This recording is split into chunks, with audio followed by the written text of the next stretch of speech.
দর্শক, জাতীয় সংসদ নির্বাচন ও গণভোট একই দিনে, এ তো জানেনই।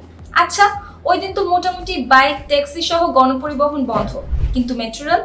হ্যাঁ, মেট্রো রেল চলবে কি চলবে না সে বিষয়ে সংশ্লিষ্ট কর্তৃপক্ষ ঢাকাবাসীকে জানিয়েছেন তাদের ঘোষণা। এতে বলা হয়, ভোটের দিন মেট্রো রেল চলাচল স্বাভাবিক থাকবে। ভোটারদের যাতায়াত সুবিধা নিশ্চিত করতে ভোট চলাকালীন সময়ে স্বাভাবিক সময়সূচির বাইরেও মেট্রো ট্রেনের সংখ্যা বাড়ানো হবে। এবার আসি ভোট কেন্দ্রে মোবাইল নেওয়া যাবে কিনা সে প্রসঙ্গে।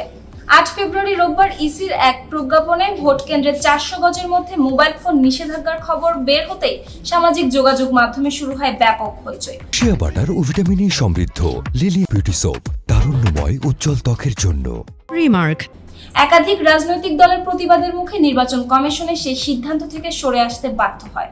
মোবাইল ফোন নিয়ে ভোটাররা ভিতরে যাবেন এবং প্রার্থীরা যাবেন, তাদের এজেন্টরা যাবেন এবং তারা ছবি তুলবেন, কিন্তু গোপন কক্ষ যেখানে স্টাম্পিং হয় সেখানে করবেন না।